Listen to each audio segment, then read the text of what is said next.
What's going on, guys? It's Gendo here, and I'd like to welcome you back to another edition of my Pentagon / Hexagon series. And today is just going to be a season review for everything in the league, for the continental competitions, how our players have done, and who may be leaving at the end of all this. So as you can take a look at the league table, we are currently in third place. We finished the league in third place, 1 point ahead of Atletico Madrid. Real Madrid taking the league by 10 points over Barcelona. But for us to leapfrog Atletico, they had a pretty spectacular collapse in the league, winning only 2 matches in their last 7. Of course, they made it all the way to the Champions League semifinal, losing to Real Madrid, so they were putting all their eggs in that basket, but it ultimately hurt them in the end. As you can see, out of their last 5 since then, they only won against Cordoba. Meanwhile, on our side, however, out of our last 7 league matches, we won 5 and drew 1, only losing to Athletic Bilbao right there near the end. But a good run at the very end to help us leapfrog over Atletico Madrid. As you can see here, though, against Barcelona in the Copa del Rey final, I didn't want to live com this because I knew we were going to lose, but just pushing Barcelona all the way into extra time, holding them off for 90 minutes is actually somewhat of a spectacular feat. It took a 92nd minute goal by Neymar, 36-year-old Neymar, who's still kicking it for Barcelona. He's not favored by the club as much anymore, but he can still do it when he can. He was the lone goal scorer on the day, giving Barcelona the Copa del Rey final. And admittedly, they did deserve it after how much they were peppering us. Double the amount of shots, quadruple the amount of shots on target, more possession. Of course, Barcelona is going to boss us almost every time out, so it wasn't too big of a disappointment. But at the same time, it's Copa del Rey final. It was a trophy that I was expecting to get to the final and was expecting to face either Barcelona or Real Madrid. We got Barcelona and ultimately didn't get the job done. But holding them off for 90 minutes is, I'd say, somewhat of a great feat. And then taking a look at some of the league matches we did have, the only disappointing one, or Athletic Bilbao played us tough the whole way, but the only disappointing one was the 0-0 draw to Elche. I think this could have jumped us ahead of Atletico Madrid a lot earlier than we did. But, 3 shots on target only is definitely what killed us. Our finishing has been dismal at some times during this league season, and it just hurts that we didn't pick up all 3 points here. That's, like I said, that probably would have jumped us over Atletico Madrid earlier instead of having to do it on the last day. Some of the other results, like 5-0 to Getafe, 3-0 to Malaga, 3-1 to Granada, definitely strong matches, strong way to finish the league season. So, we can always take that into consideration. Looking at the Champions League, you saw Real Madrid made the final. Did they actually win it? No. Paris Saint-Germain, PSG, actually won the Champions League this season. 1-0 to Real Madrid. Who picked up a goal in that? It's probably a regen. Alan Raboul, yeah, regen. It's probably all going to be regens at this point, since we are 13 years into the future.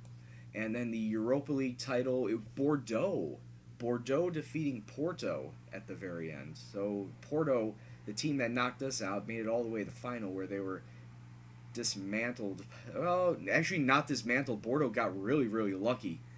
Look at that, 24 shots from Porto to only 9 from Bordeaux. Yeah, Bordeaux were just poaching goals away from Porto. They did not deserve to win this match, but look at that. So French teams take both continental competitions. Very, very interesting. Alright, so now we're going to take a look at how our squad was this past season. Just taking a look at total stats, goals, assists, total appearances. Of course, Julian Rodriguez, Jose Luis, Ryman, Damian Rivas. Definitely players that always factored into my squad and are going to play the most. We had 3 players in double digits, and of course, only one of them could be the league leader. Damian Rivas, 28 goals in 45 matches. Nestor Silva picking up 22 in 38 starts. But, you know, Damian Rivas, if he wasn't injured for a couple matches, he probably could have broke 30. But, yeah, we are a two-man team, more or less. And Fede Cartabia, the retiring Fede Cartabia, managed to pick up 10 goals through 27 starts. So, you know, on his way out, definitely a great player. Like I said before, I wish he wasn't retiring. He could, with the amount of stats that he still has, with the amount of speed, attacking prowess, he could still go for another year. I know he can go for one more year. So for him to decide to retire is a little disheartening. And then taking a look at total assists, Damian Rivas also leading that category with 13 assists. Waninoto and Neto with 11 apiece. And Nathan, while he didn't factor much on the score sheet in terms of goals, he did manage to set us up 10 times. So double digits there, always good. But Nathan has fallen off of, you know, starting now. It's always been Neto sitting up in that center attacking mid role instead of him. So I'm going to have to refactor how I'm going to play him. And then taking a look at overall average rating, of course, it's the retiring Cartabia with a 7.35 to lead all players. Nestor Silva with a 7.33, and Damian Rivas rounding out third place with a 7.19. So then you take a look at players that are going to be leaving. I did manage to bring a couple back, but like I said, Cartabia obviously on the way out with his retirement. Henry Mohammed didn't do all that well for us for the club. He did average a 6.75 through 5 starts, but behind Ortuño and behind Rodriguez, there was just no way I was going to fit him in. So I'm not going to bring him back. I'm not even going to sign him on for a full term. So he's going back to, where did I take him from? He's going back to Roma. But then everyone else is contracted through next season at the very least. So the players that I'm going to have to look at to see if, well, especially Jose Luis. Jose Luis, his contract's up next season. He's a solid player, and I really hope that I can find the money to re-sign him on. Jose Vicente, left back behind Gaia, who's actually starting to overtake Gaia. He's definitely faster than him.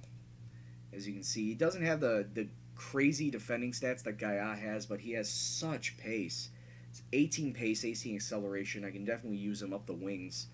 And he's only 25 years old, whereas Gaia, I think, is 34 at this point.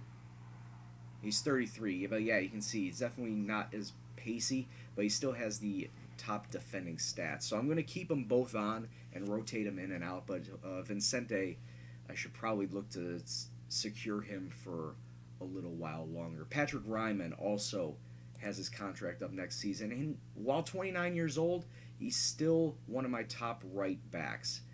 And not just one of my, he is my top right back, so I'm going to have to shore up some money to bring him back in. He's at 5.8 million pounds a season. Hopefully he can take a little bit of a pay cut.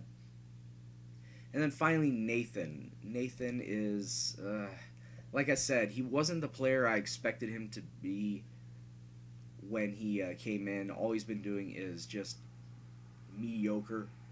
And as you can see, 32 years old, all his stats are in the decline. I'm going to keep him on for this one last season. If I don't get rid of him in the next transfer window, like, I'll keep him on for the first half of the season, but if I can't get rid of him in the January transfer window, I'm just going to let him go on a free. Let him go out on the rest of his contract and just, you know, look to sign a replacement. But, yeah, those are all the players that I'm looking at in the next season to make sure that they stay. And like I said, Jose Luis, Vicente, Ryman, those are the three that I really want to keep.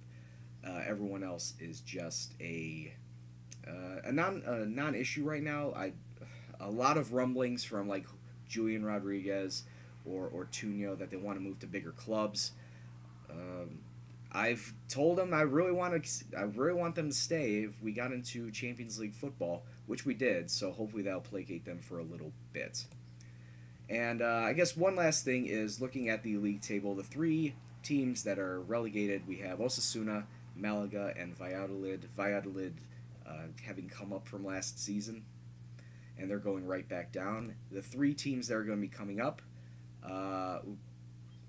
that's last season. So again, I guess the season has not fully ended for Liga Adelante, but when we start the next episode, we'll show the 3 teams that just came up. So, so yeah, I have a couple of ideas of who I want to bring in. I've been scouting a lot of the regens, and some of them look really juicy, but it's all determined by what I can do here. I mean, my wage budget, I'm kind of pushing my wage budget right now. They did give us a £7 million transfer budget, so I'm going to have to try and use that a little wisely. Like I said, Fede Cartavia, his £13 million pound salary is going to help us in the wages.